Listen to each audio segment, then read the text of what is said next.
Hi, thank you for joining us today. This is Mitchell Flaherty from B6 Real Estate. Today, along with my partner, Rob Sedder-Gapcore, we have Jay Martin from CHIP joining us. Thank you very much for joining us, Jay. So today we're going to give you an update on what's happening in the multifamily market in New York.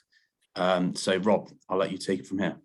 So we're going to be covering the following topics: the update on the Supreme Court case related to the 2019 rent law changes, the good cause eviction, and status of the government subsidies, ERAP, LRAP, and related to lost rents.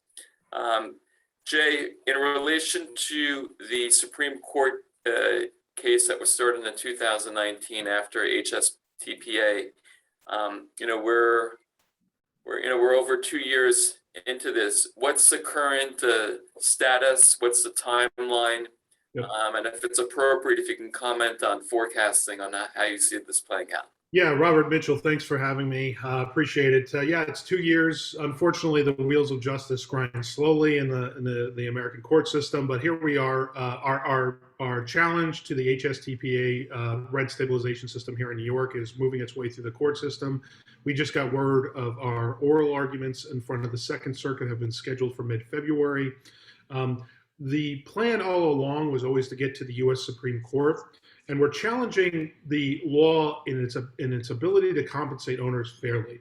There is little belief that we could be legally successful in the challenging of the government's ability to regulate rents. They clearly have that ability under the Constitution.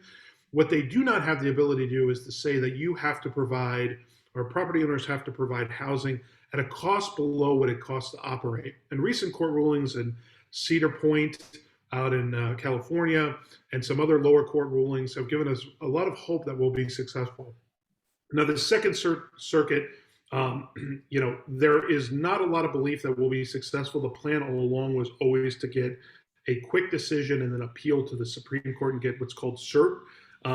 And so that is our trajectory, and it's been our trajectory all along. We have a very good fact pattern. Those lower court rulings, the conservative justices who look at property rights as a fundamental constitutionally protected right, and your ability and right to earn a fair living based on compensation of property rights, we believe is strong. So we're very hopeful for our case. So that's the timeline. Unfortunately, it's probably going to be another year and a half before we would be looking at cert post the oral arguments in February. But we're always looking for support for the case, and we think it still has continued trajectory and momentum forward. Thank you. Mitch, you want to handle the next question? Yeah, sure. So this is in regards to the good cause eviction, which seems to be the talk of the town at the moment. This is a pretty loaded question, but what impact do you feel like a good cause eviction could have on the New York housing? Well, it won't be good. I don't need to tell you that. So just real quick, for those who don't know, but good cause would basically cap every single unit of rent property across the state and prevent any rent increase above 3% or 1.5 times CPI, whichever is higher. And that is the progressive leftist government's movement to basically answer what we've seen and what we've known was going to happen, because the problem here in New York is that we don't produce enough housing. And because of bad zoning policy and because of bad housing policies and because of actual rent control policies that have been instituted before and the disinvestment and disincentive for people to build more housing in this state, in this city, we actually are exacerbating the problem by these proposals. Rent control, rent regulation, historically, and everywhere it's been tried, actually diminishes the production of new housing and new affordable housing. So if Just Cause were to pass, which we are very hopeful that it will not this session, we are working with industry folks like yourself and across the industry to build a campaign against it. There is a lot of politics at play. This is a governor election cycle. There's multiple governor candidates running this upcoming year. So it's going to be a real fight for the industry, and we're going to need everybody advocating against good cause as a statewide rent control measure. But if it were to pass, it would essentially regulate every unit of rental housing outside of the current rent control scheme and be extremely detrimental to the valuations of properties, to the property tax revenue for the city, municipalities across the state, to the production of new housing. We've seen this pass in California.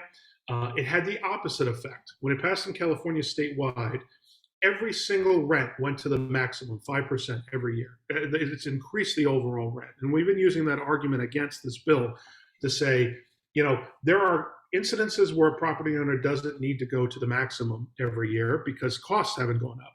But the way you're doing this bill currently is that it's below inflation. And so that you're forcing property owners to be the bad folks here while you're forcing property taxes and expenses up on the income side. And then the expense side, and then you're reducing the income flow into the building itself. So you're creating an untenable situation where these buildings will become insolvent.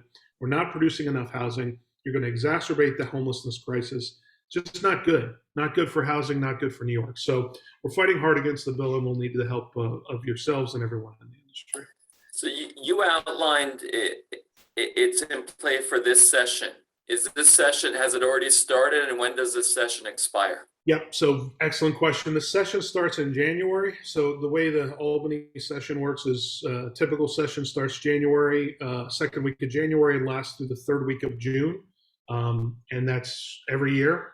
So we'll be gearing up to fight it through that session.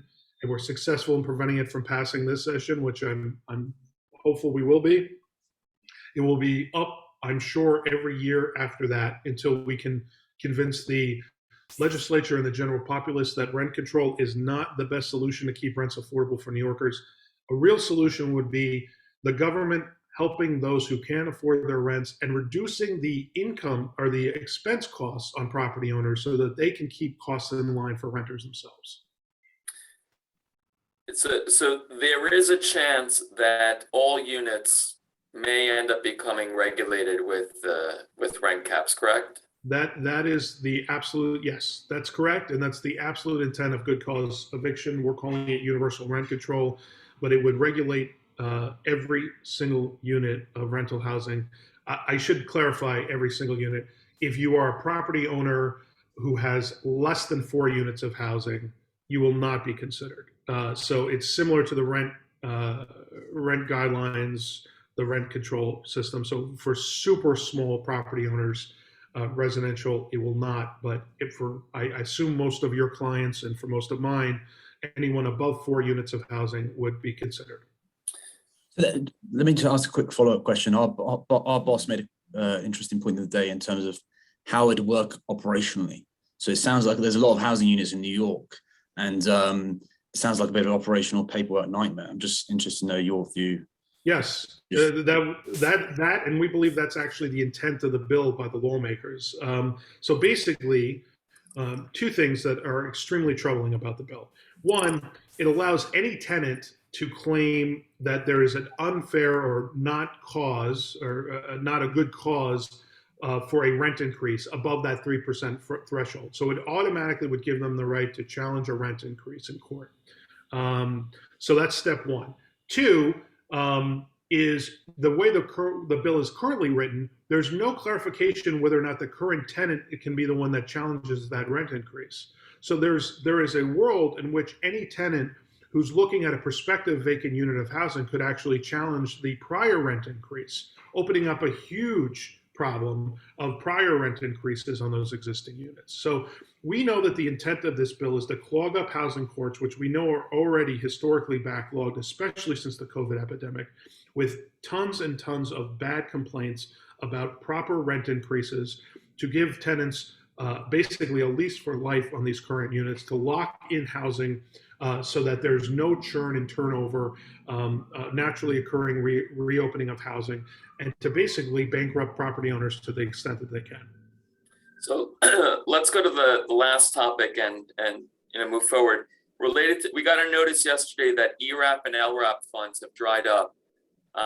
Any further commentary on this or any other window you see opening up? Yeah, it's an outrage, frankly, because we've been saying for 3 months now, we've projected that the amount of renters who have not applied is roughly 60 to 55% of those renters that hold rent arrears have still not even yet applied through the ERAP program. So there's roughly 1.5 to $2 billion of rent debt that our property owners are holding that is still has not even applied to the program.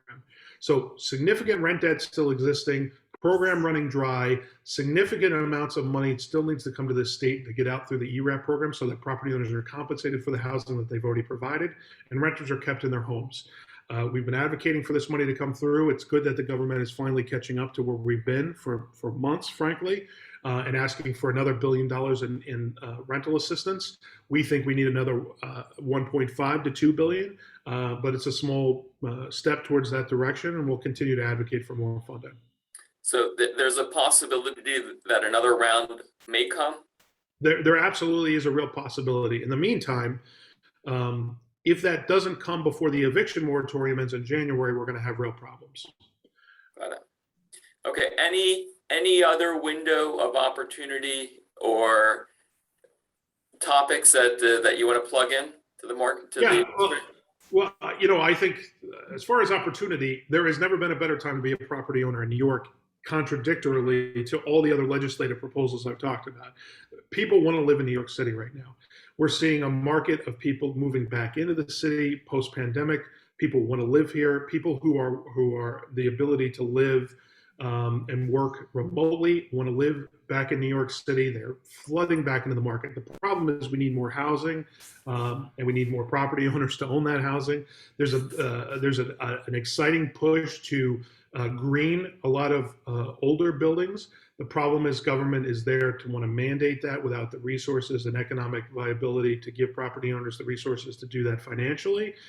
So we're going to be advocating for those money and resources to help property owners make those conversions. But that's going to be really the next step, I think, in the conversation on housing once we get through the eviction moratorium and where we've been on the pandemic is how we pay for what will eventually be the need to convert many of these long 80 to 100-year-old buildings into being more green. Great. Thank you very much, Jay. That wraps today's session. We really appreciate your time. Thank you for joining us. And thanks, Rob, as always. And we'll be in touch. Always a pleasure. Thank you. Thank you.